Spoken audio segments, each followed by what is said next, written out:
Welcome back inside the Now Morning Show. It's Monday, so the TTPS is joining us in the form of Inspector Michelle Lewis. Good morning to you, Inspector. Good morning to the both of you. Good morning, Trinidad and Tobago. How are you doing this morning? Good morning. I am good. I'm very good, thank you. Are you both well? So far, so good. All right, that's good to know. How's the TTPS feel about the elections? Was it safe? Was it everything that you wanted it to be? Well, we must say that during the election period, we really saw a blanket of security throughout the country. And we must thank police officers as well as members of the Defense Force who gave us that support so that there was a lot of police around in communities as well as at polling stations, so persons felt very safe to come out and exercise their constitutional right to cast their ballot and to vote. We did have one incident where someone was charged for bribery coming out of that entire election process on election day. On election day itself. On election day itself. We did send out warnings and advise the persons, and so we would have done that. And if persons failed to comply, the police did what we had to do, and we did in fact arrest and charge someone in the North Central Division in relation to bribery. Yes. Okay. So but otherwise, where other incidents came up, the police quickly dealt with it to give that support and to ensure that that level of integrity was maintained. Is it that somebody reported the bribery, or is it that you all caught them in the act? So the members of the public, again, we couldn't do it without the members of the public. And so someone would have contacted the police and shared that information with us, and so we acted on it quickly. We were able to apprehend the person right away, and of course conduct inquiries and charge. And charge accordingly. I really asked that question because I wanted to stress the importance of reporting. I wanted to stress the importance of the cooperation of the public in making sure that because we have to fix this country together. We always complain about crime, but we have a part to play in it as well. Certainly. Even if you're a law-abiding citizen and you just close your eye to crime, then you're not helping the situation. That's correct. So it's important for us to mention that the reason that you were able to capture this person is because of the report that was made. Definitely. We also had the cooperation of bars being closed as well. That was really a great factor.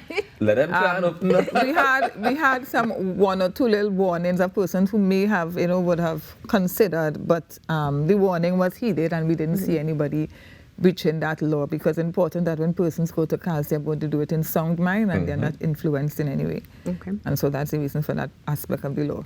Yeah. So yeah, the election was really free and fair. The police, we did our part.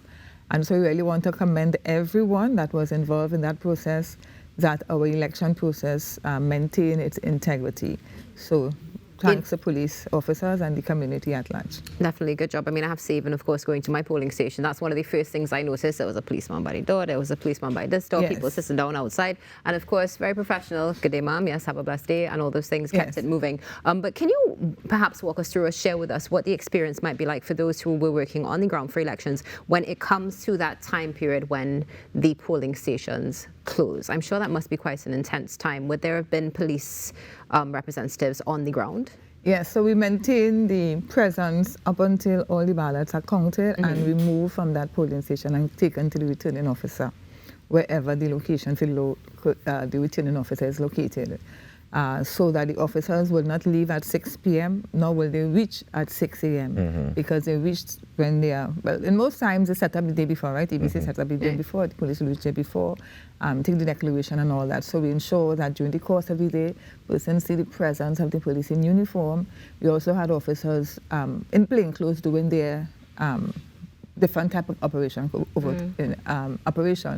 but the presence of the police in the uniform was very, very real and relevant for the process. After the election was closed off, wherever the line was, of course, the EBC personnel will let you know that, all right, this is it. But in most cases where I visited, we did not see an excessively long line that would have caused persons, because there's always that concern.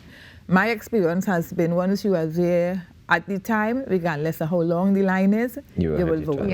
Even if the line outside the gate of the school or the community center, you'll be allowed to vote and exercise that right. And so the officers, so in those cases, naturally you'll go after 6 because there are persons who would have come in 1 minute before 6 and entitled to vote.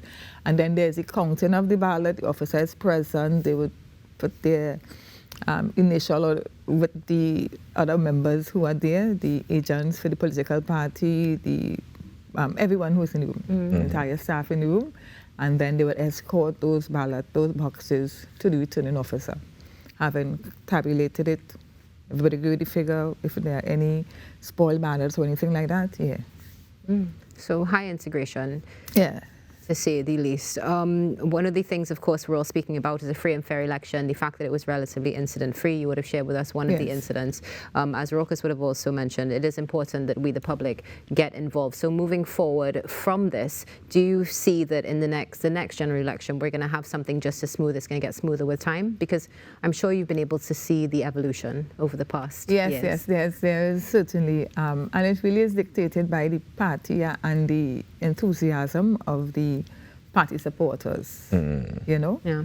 And so once that collaboration and support is maintained with campaign managers and party supporters, then we can see, you know, the process getting even better. The process is already a good one. It's really, really a sound one. And where persons want to test the process is where the police will come in and ensure that that test doesn't take place on that day. Right, and that you are well treated with according to the law.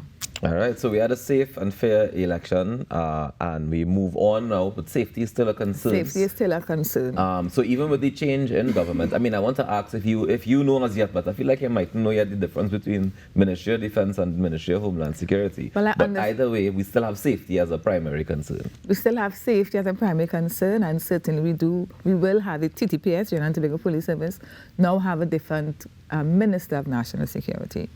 There's a Minister of National Security? Well, minister who would be in charge of the police. Right. There we go. And that's what that's because it's defense, right. Minister of Defense and the Ministry of Homeland Security. Which one does TTPS fall under? Do you know? Homeland Security. Yes. Okay, nice. Well, that's good. That's at least a little bit of clarity for us. Yes. Can you tell me who else falls under the Ministry of Homeland Security? I believe prisons and fire services as well.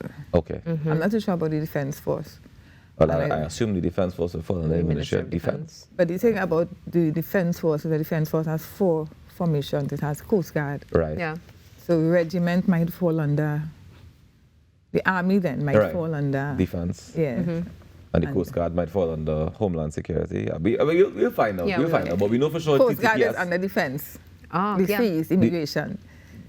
All right. Yeah. I'm taking your word for it if you say so. Well, it has been in the public. Okay. It's in the public domain already. All right, nice. Yes, but security is certainly still a priority for the police service, and ensuring that members of the public still maintain their responsibility for their personal safety and security. We have seen some reports or have observed in some of the reports that we have coming out of some station districts that persons are still leaving their keys in their vehicle running and going and opening their gate to their home or going into the house because they would have forgotten something inside there and the vehicle is idling outside here. And we have had times when police officers would have actually taken out the keys out of the vehicle, call out to the person, ma'am, so can you come and, so we still see persons taking their security and their property for granted. It is important that we be very much aware, very much alert that the crime situation is real in Trinidad and Tobago, and that you must make yourself a hard target as possible. And don't make it easy for someone to steal an item that is over $100,000 or to put your life and your other family members at risk. So you have the instance with your vehicle, but because you have run inside, the door of the home is open and we don't know who else is in the house, maybe your child, a young person, and we do have instances where persons, apart from vehicular robbery or larceny to vehicle, that there are still home invasions that take place because of, so we really want members of the public to do their, to be responsible and to ensure that they maintain that level of safety and security. Be aware of your surroundings and to ensure that you also do your part in relation to personal safety and that of your family. Speaking about that, of course, school is reopened. Let's say everything is now back out in full swing. What are your recommendations for parents and for students as well? Well, of course, we know that children must have, well, not must, but we know that parents allow their children to have cellular phones for safety reasons. Yes. A lot of time is to contact them in the event of anything, right? And of course, there's the use of the Wi-Fi and all that. It's important that parents still maintain that level of supervision to ensure that what the content that they are looking at is safe, and you can also put your that safety breach, that safety feature onto the cell phones, that the children are not able to go onto certain sites. Very important. But more than that, it's important that when they are walking along the road that they do not have any earplugs and they're not distracted with the use of their cell phones, which really goes for adults too. In 2025, it's still happening. It's still happening. But I think we can find a balance. We find a balance where it's not too loud so that you're not hearing what's going on outside. No, it's not about the loudness, it's about being aware of your surroundings. Okay. Paying attention to if somebody is looking at you, to take your very cell phone that you have in your hand, to pickpocket you or anything like that. It's not really about your personal preference, but it's about situational awareness and being alert of your surroundings. Because sometimes when persons look back at footages, you see that somebody would have walked past you and then come back again. And if you were alert, you would have observed that and perhaps crossed the road. Make it harder for the person, for you to become a victim of any type of offense. So it's really about security. Yeah, and making sure you're as aware as possible. Yes. Inspector, thank you so very much for joining us this morning and for Always sharing a these pleasure, nuggets. of course. And we look forward to you joining us again next week, Monday. Next week, please go. Thank you all for having us. And again, we say thank you. The TTPS, the Commissioner of Police and the Executive says thank you so much. You are most welcome. Ladies and gentlemen,